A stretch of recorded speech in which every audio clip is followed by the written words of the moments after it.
hello. Hi, hi, hi. Hope you're well, hope you're well. Hope you're swell, swell, swell, swell, swell. Hope you're wavy, hope you're wavy, hope you're wavy, hope you're wavy, hope you're wavy.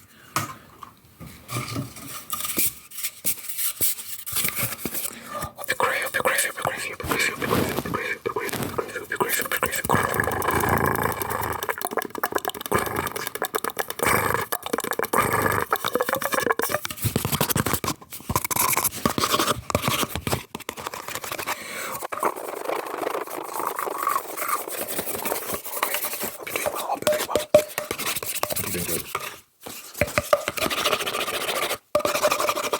You're doing great.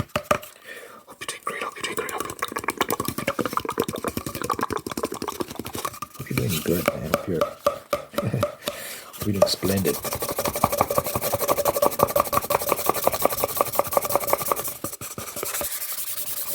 Hope you're doing splendid.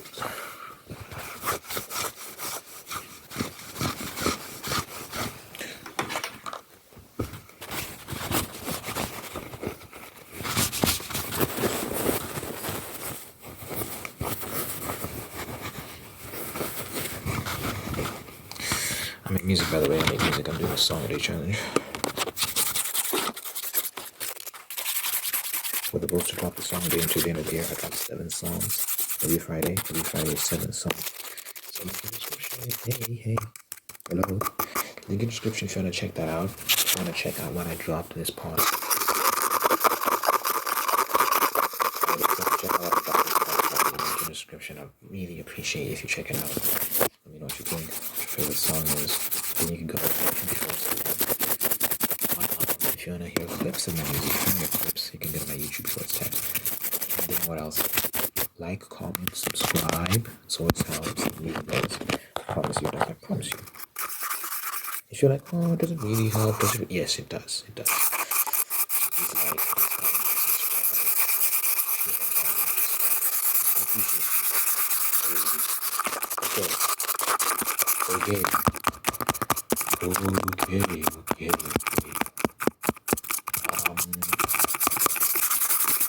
Yesterday I was watching some South African politicians just talking about the state of the country and their plans and stuff like that, and I was just like, oh my god, bro.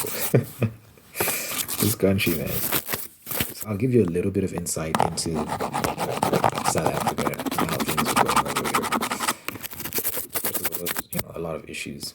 But when it comes to the politicians, I'm very concerned. There's a lack of leadership. There's a lack of leadership. So you've got a different system than the United States. In the United States, you've got your Democrat Party, Republican Party. Those are the 2 main parties. People can run as independent. So that would be like a third party, I guess. But yeah, it's really 2 parties in the US, right? And then in South Africa, we've got like a dozen or something. Like, it's a lot. If you're talking about registered parties, probably more than that. But if you're talking about the main ones, we've got Fesatu, we've got AOC, we've got, I think there's one called COPE at some point. There's COPE at Louisville County, I think it was. We've got the EA, we've got the EFF, we've got DF Plus. Lucy Namani has his own party, the former president Jacob Zuma has his own party.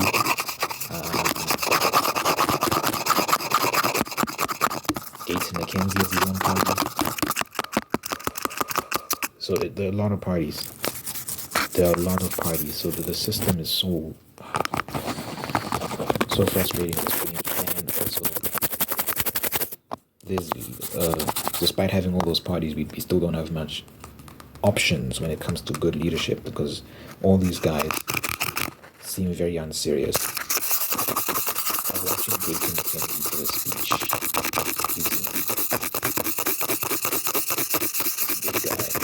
He's a former police officer or something, I don't know. He's yelling at his audience, talking about, I don't need you, I don't owe you people anything. I'm like, this is a wild speech. First of all, the context is he was talking about how a lot of these politicians, they get money from donors who then expect favors in return. Like, you need to enforce these policies or do this or do that when you're in government. When you get into a position of power. Like, so he's been very vocal about not taking money from people and doing things the right way and all that, which is great. And but when I was listening to his speech, he was very aggressive and then just cussing and just being like very like look, I'm not fundamentally against politicians just keeping it real. I don't mind.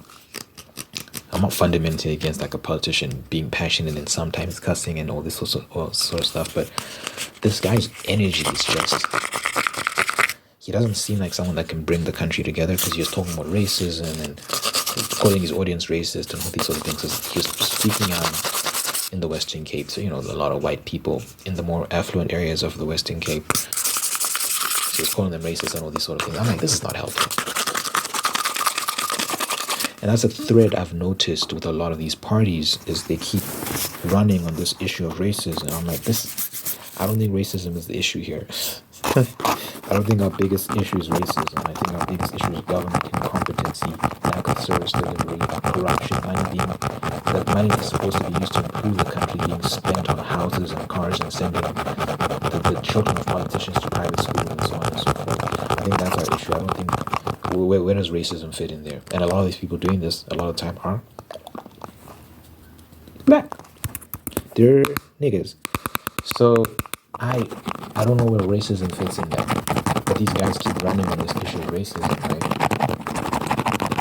And I'm like, you don't seem like someone that can bring the country together. You seem like one of those divisive forces. Because it scares me, man, when I look at the state of the country with pertaining to like racial division. I'm like, well, look, that's not what I see on the ground. I think people in South Africa get along, generally speaking. You go to different workplaces. I go to church, for example. When you go to church, very mixed. White people, black people, Indian people, colored people, this, that, and the third. And we're all getting along.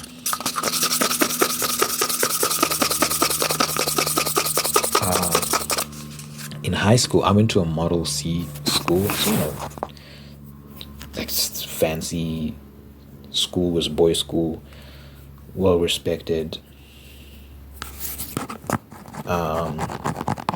And it provided so many opportunities for me to experience a lot of things that people who go to like some of these other schools might not ever get to experience. And it was also very mixed. You get exposed to different people from different backgrounds. A lot of white kids, black kids, Indian kids, colored kids. We had Junji. I think Junji was either Chinese or Japanese. I think he was Chinese. We had like two Asians. We had two Chinese guys at different points. We've got a decent Chinese population here and there, but, it's not too big. But anyway, so that was my upbringing in school. And I remember in 8th and 9th grade, I had a best friend who was white, and we used to have sleepovers. I'd sleep in his bed. We'd play video games together. We were big fans of Halo. And, bro, it was lit. And we never saw each other from a racial lens. We were just friends. I remember one particular day I was absent, right? I didn't come to school. When I showed up the next day, everyone was like, oh, homie was looking for you. He was asking everyone where you were, da, da, da. And it was touching. I was like, oh, you missed me. And, he was white. We didn't have that thing of like white versus black, all that nonsense, right? So when I hear these politicians pushing this racial narrative, it bothers me, because I'm like, y'all are really trying to divide the country. We don't need any more of that. We need less of that. I never really experienced any real form of racism when I was growing up, when I was in school. My entire life I've had access to all sorts of opportunity. I never felt like I couldn't go anywhere because I'm black or stuff like that. I've always had access to pretty much everything this country has to offer, especially being like a foreigner, being from Zimbabwe originally. I never felt like things were closed off for me. There was never If I wanted something, I could get it. So, I'm tired of these politicians running on these issues. I'm like, address the main thing, the corruption. They keep stealing from the Federal Reserve and money that's supposed to be used, taxpayer money that's supposed to be used for building the country. We've got this amazing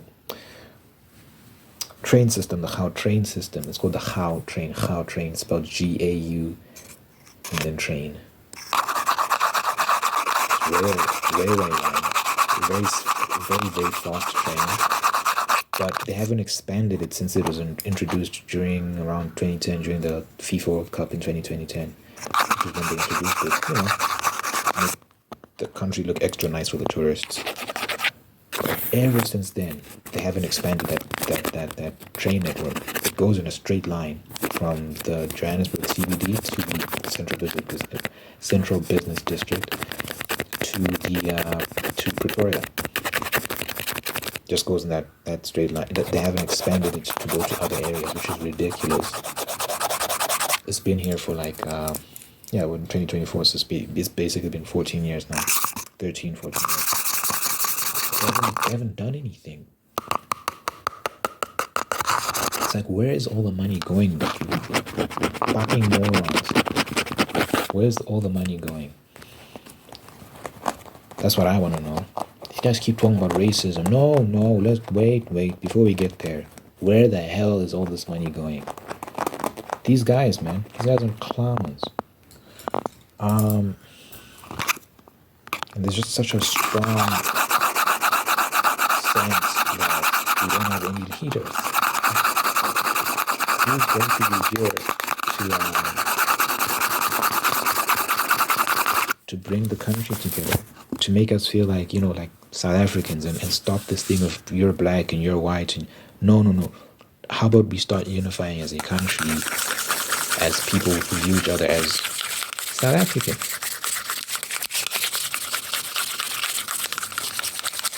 I was at this couple's house, this white couple. We were having like a get together at the house. It was like the American equivalent of like a barbecue or something like that. You call it like braais here. You call it a braai, shisanyama, whatever. Anyway, we're just hanging out, and there's a bunch of us, and it was very cool, and we're laughing and telling stories, and you got the strong sense that, we're just a bunch of people hanging out. None of this racial nonsense. But then you let the politicians tell it. You let the media tell it. Oh no. The race war is coming. Race war. I'm like, oh my God.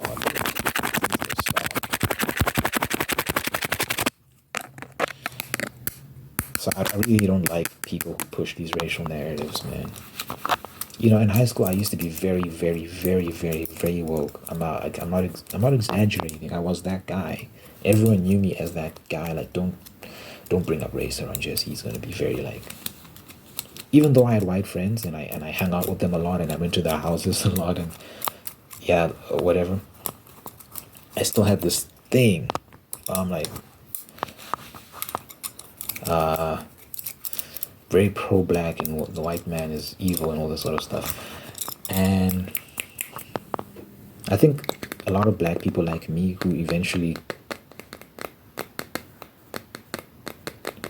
A lot of black people like me who are against all this social justice narrative, these social justice narratives, and all these folks, we always start out very woke. A lot of us always start out very, very woke. But then something happens. Something always happens where you're like, wait a second, this is a bunch of nonsense. You just wake up and you're like, the enemy isn't the bro over here who's white or whatever the case may be. The enemy's fucking government. They're distracting us. They're blaming everything on racism when they're stealing. They're using all our taxpayer money to send their kids to private school, to buy themselves nice houses and cars and go on vacations and yada yada yada. They're stealing. and distract. Ooh, racism, racism. And everyone gets brain. Oh no, racism. And start fighting. It's like, wait a minute, that's not what's happening here. You're crooks. You're the problem. But yeah, I stopped buying that nonsense a while ago. So, it happens in America as well. That's where it actually originates, a lot of this nonsense, right? America's just something else, man.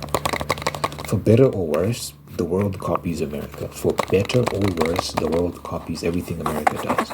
So people see in America racial divides and this, that, and that, and they're like, yeah, let's also have racial divides. Look, South Africa does have a history of apartheid. Apartheid. I'm speaking like an American now. Americans call it apartheid. It's Afrikaans. We say apartheid. Apartheid.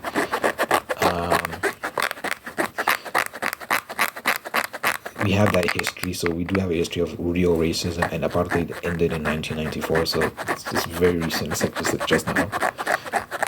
But things have changed. We've moved on from that. We live together now. It's like you can have black folks and white folks living in the same neighborhood, and everything's Gucci, and we're just the same. But when you peel back the layers, you're like, wait a fucking second, we're the same. There's very little difference between us. Again, in high school, I was hanging out with a lot of white kids. Even though I was ultra woke, I was only woke on Facebook. Because back then I used to use Facebook. Then you get off Facebook, you get back into real life, and you're getting invited to this person's house party. Bunch of white kids there, you're getting along just fine. You're not coming with all this energy of, oh, racist, racist. Like,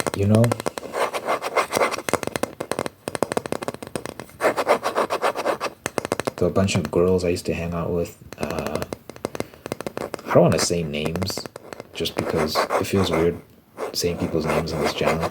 You never know who's listening. But anyway, there were these white girls I used to hang out with. I used to go to their house. Well, the one girl's house, and then the other girl would also come and we would hang out there. We went to the theme park together. We did all sorts of stuff together. And we were just friends. We were hanging out. It was normal. And there was never this thing of, oh, he's black when we're white. It was just we're hanging out. It's been just one of these racial narratives, man. I wish people would just move past that. It's not true. I've never felt like I'm being deprived of opportunities or anything. That's never been the case. My mom...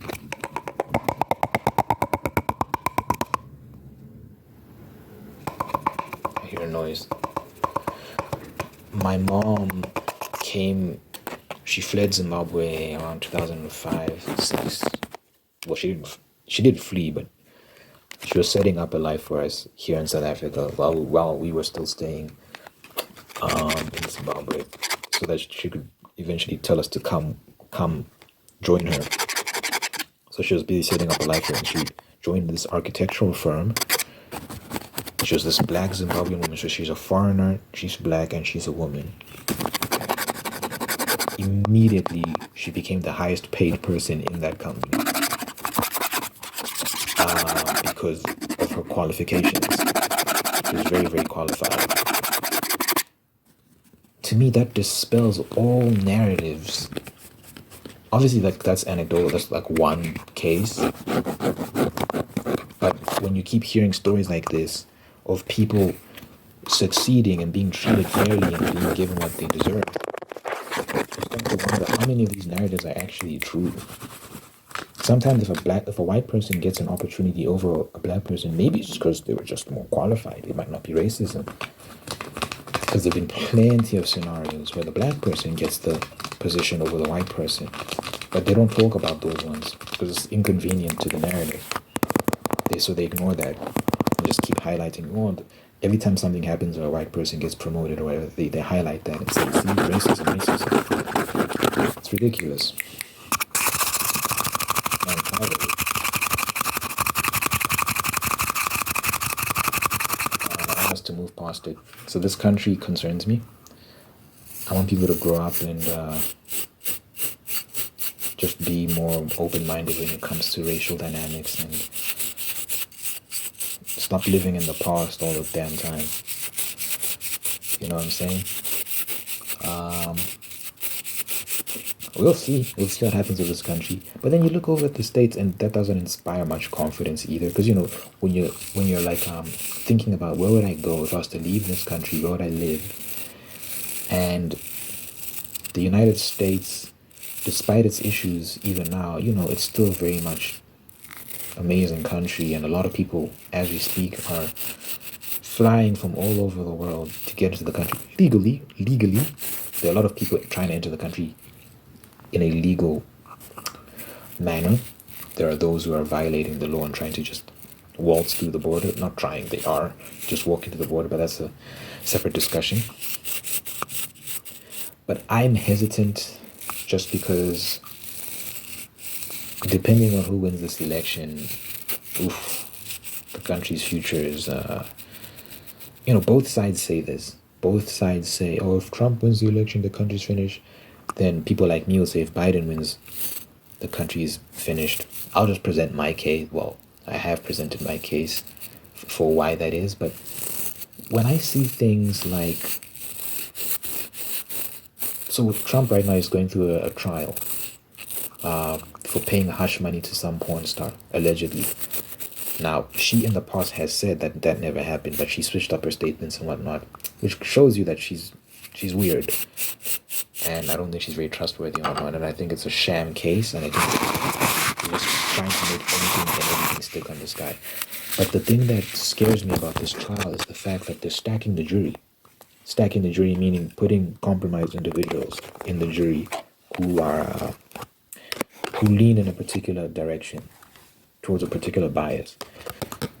So the one of the jury members, their social media, they were discovered to have posts on the social media which they were celebrating Biden. They were actually celebrating one of Trump's losses in a legal battle or in some election at some point or something, and they were happy about that, and they were celebrating. This video of them doing this, right? And also expressing pro-Joe Biden sentiments. So they're clearly against Trump. And Trump's legal defense team was saying that this person is not impartial. They're very partial. And my client can't get a fair trial with people like this in the jury. She should be removed. This individual should be removed. And the judge said no, she's staying. And I'm like, what? That's not. Look, it doesn't matter if you like Donald Trump or not. You have to be able to see that that's not right. A legal system doesn't mean anything if it's only fair and just when it's towards people you like. But then the people you don't like, they don't get fair trials. That's not. Because let's say I'm wrong, right? I'm wrong about everything I've ever said politically. I want the people I am disagreeing with to get fair trials. Because what if I'm wrong? What if I'm wrong about everything I'm saying? So if someone, some crazy far left liberal, whatever the case may be, they should be able to go to court and get fair trials in front of the judges they sit in front of. Right? That's how a proper legal system works. What we're seeing with Trump, it's not fair. With the other case in New York where they gave him a 450 million bond or something, the highest bond in the American history for a crime that had zero victims. He paid back the banks, and they said he falsified business records and yada yada yada, and then lied about how much his properties were worth in order to secure loans from the bank and all this sort of nonsense. They ignore the fact that these evaluations, number one, are subjective. How much your property is worth is subjective, but also the banks do due diligence. They do their own due diligence. They do research and they confirm, and then they say, okay, you know what? This is how much we're willing to give you with regards to a loan based on our own assessments. And guess what? They got paid back. Every single one of them, they got paid back. So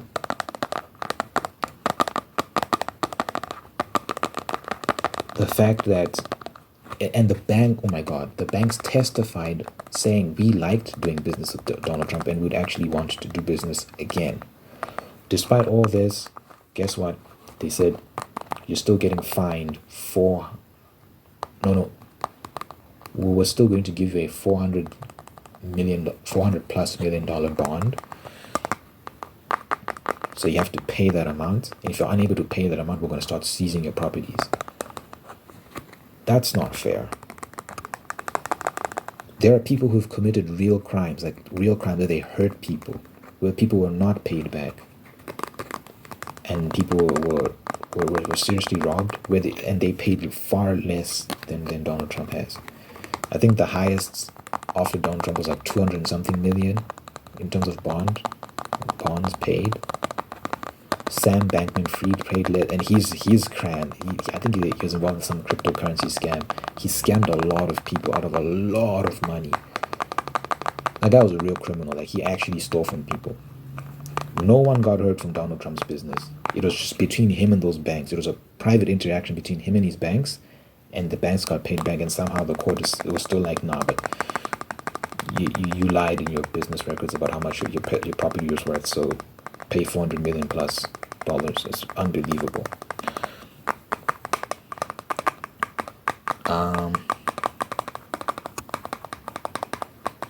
So that wasn't fair. Luckily, it got reduced to 100 and something million plus dollars, which is still ridiculous. It shouldn't even be 20 million, to be honest. He did nothing wrong. But yeah, I'm looking at this legal system. I'm like, what's going on with this country, man? These people are corrupt. It's giving South Africa some of the corruption. I'm being real. It's giving South Africa. These people are corrupt, bro. So when you're looking at countries to move to, and you look at what's happening with America, it doesn't inspire much confidence. That's why I say if Joe Biden wins, I think the country's done. I also look at the economy of the country right now. It was good under Trump, actually. I'm not going to say it was not this bad. It was good under Trump. In terms of war, there were no wars under Trump. No new wars. No new wars were started under Trump. With Joe Biden, we've gotten 4. Which is unbelievable. 4, we'll see what happens with Iran and Israel. Iran has declared war. So if Israel retaliates, I think that's when it officially kicks off. Because Israel did bomb a building, I think in Syria and something, and there were some Iranian officials that got killed, which made Iran retaliate with a drone strike and sending ballistic missiles, hundreds of missiles, and now it's up to Israel to decide what they're going to do. But that only happened because Joe Biden unfreezed $10 billion plus of assets that went directly to Iran, and they used that money to fund groups like Hezbollah, Hamas, and the Houthis and whatnot, and that directly led to October 7th, which is yeah. So Joe Biden has a lot of blame to hold for that. Everyone warned him not to do anything that enriches Iran. They warned him, and he didn't listen. Now look, that's a clown, bro. So yeah, I think decisions like that, and the fact that no one listens to him, because he told Iran don't do it, and they didn't listen to him. They attacked anyway. He told Putin don't attack Ukraine, but he attacked Ukraine anyway, because Putin doesn't respect Biden. Iran doesn't respect Biden. Putin never attacked anyone under Trump. Why is that? I wonder why that is. Iran was broke under Trump. Kim Jong-un, ever since Trump, during the Obama administration, we were hearing about Kim Jong-un all the time. After Trump, have you heard anything about Kim Jong-un? Trump put that guy in his place. Now you don't hear from him at all. I don't know what happened between them, but you don't hear about Kim Jong-un at all. He threatened to nuke Kim Jong-un. He threatened him. I mean, my button is bigger than your button. He's talking about the nuclear button and whatnot. I don't know. And people, the media was like, this guy's crazy. He's going to get us killed. But it worked. The world saw that the person leading America is a madman and we don't want to smoke with him. Sometimes leaders need to be that way. Sometimes you need the sort of leaders that other countries don't want to fuck with. And that's exactly who Trump was. That's why there were no new wars under him. The people were like, we don't want to test this guy. We do not want to test this guy.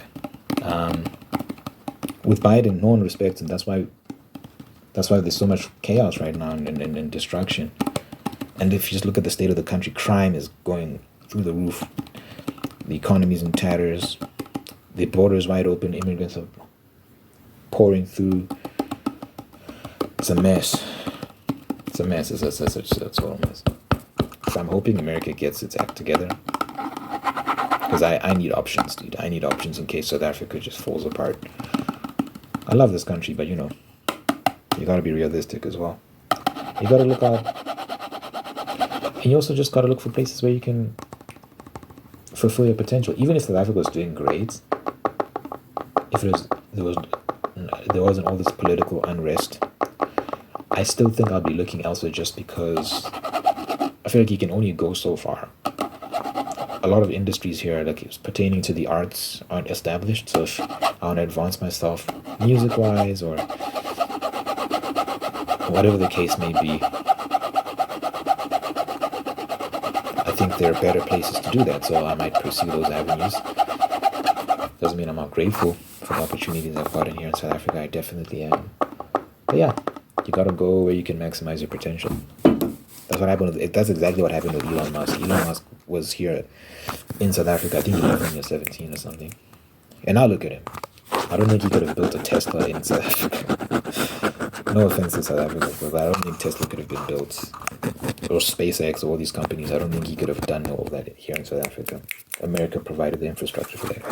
Anyway, let me pray and get out of here. Now I have to pray. Dear Father God, thank you for this individual watching this right now. Thank you for making them whole, unique, and guide them on a path towards peace, prosperity, and purpose.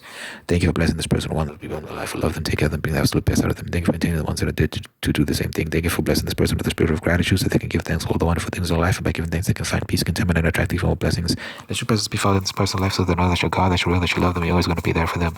Good health, long life, and happiness over this person, everyone that care about you. In my name I pray. In Jesus' name I pray. In Jesus' name I pray. Amen, amen, amen, amen, amen.